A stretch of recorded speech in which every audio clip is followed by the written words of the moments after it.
웃음을 펴라. 이제 다시는 거짓 약속에 속지를 마라. 2편 이어서 얘기하도록 할게요. 1편에 이어서 얘기하고자 하는 건 그래서 도대체 코로나19 어떻게 봐야 되냐라고 하는 거죠. 그리고 우리 학교 비정규직에겐 이것은 무엇인가 라고 하는 얘기를 하고 가야 할 것 같습니다. 너무들 코로나19에 대한 얘기도 많고 사실 무섭죠. 그리고 이것이 나로 인해서 다른 사람들에게 피해를 줄까 봐 사실 많은 걱정이 있습니다. 그래서 많은 노동조합 행사도 취소하기도 했고 많은 일정들을 간소화해서 진행하기도 합니다. 교육도 예전 같았으면 수백 명씩 집합교육으로 했을 텐데 이렇게 동영상을 통해서 만나 뵙게 되고 있어요. 그런데 우리가 방역 대책을 세우고 감염병에 걸리는 것을 예방하고 주변에 피해를 안 주는 것을 고민하는 노력만큼 이 시기가 학교 비정규직에게 어떠한 결과들을 만들어내고 있는지는 똑똑히 봐야 합니다. 왜냐하면요, 여기도 나와 있죠. 우리가 멈춘다고 비정규직 차별을 멈추지 않습니다. 지금 많은 사업장들에서 무급 휴직 강요되고 있습니다. 잘려나가는 노동자들의 숫자가 부지기수입니다. 영세 자영업자들 문을 닫고 있습니다. 그렇습니다. 있는 사람들에겐 코로나19는 잠시 비껴가면 됩니다. 그야말로 쉼을 하면 됩니다.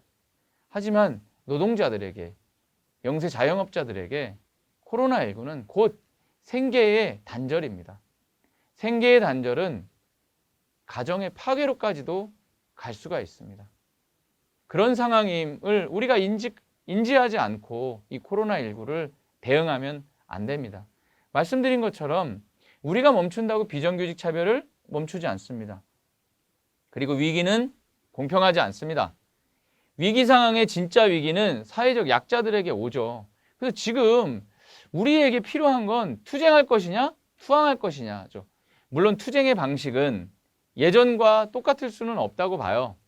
예전처럼 많이 모일 수도 없고 10명 이상 모이기 힘든 것이 사실입니다. 그러면 투쟁하기 어려우니 가만히 있을까요? 오히려 가장 쉬운 건 가만히 있는 것이죠. 그런데 어느 순간 그 결과물은 우리의 많은 것들을 앗아가게 될 것입니다. 그래서 투항이 아니라 투쟁해야 될 때다.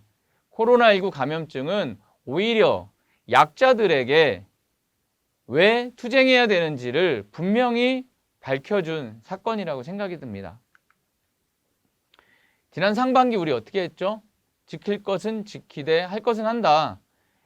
우리가 방역 대책 저는 우리 정말 철저히 지키고 있습니다. 마스크 쓰기, 거리 두기, 그리고 일일이 발열 체크하고 손 소독제, 기록도 다 남기고 있죠.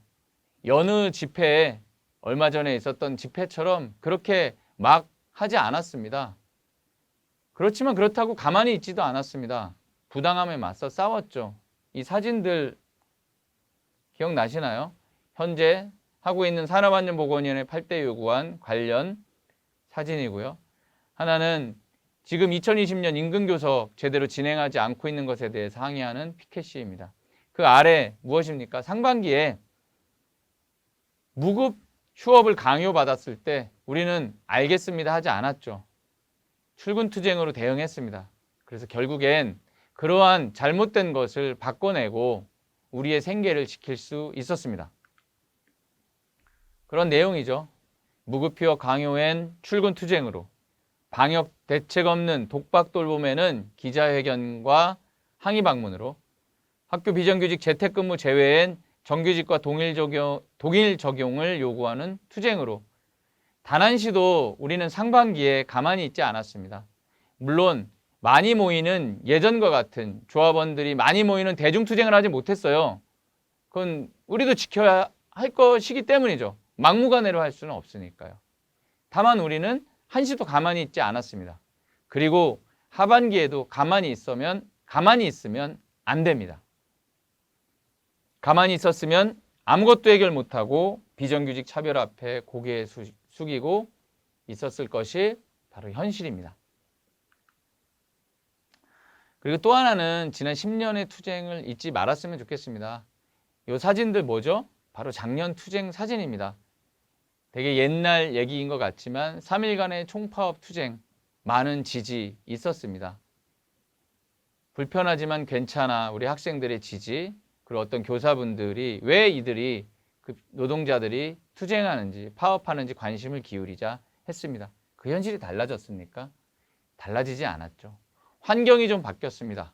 코로나19가 불어닥쳤습니다. 하지만 현실은 바뀌지 않았다는 것. 그리고 지금까지 우리 언제 쉬었던 적은 없었습니다. 힘들지 않았던 때는 없었습니다.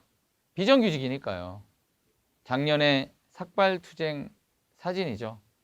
100명의 간부들이 머리를 깎고 교육공무직 법제화해라, 차별을 없애라 그렇게 투쟁을 했고 그 성과로 공무직위원회라고 하는 것을 만들어내지 않았습니까? 지금도 마찬가지라고 생각합니다.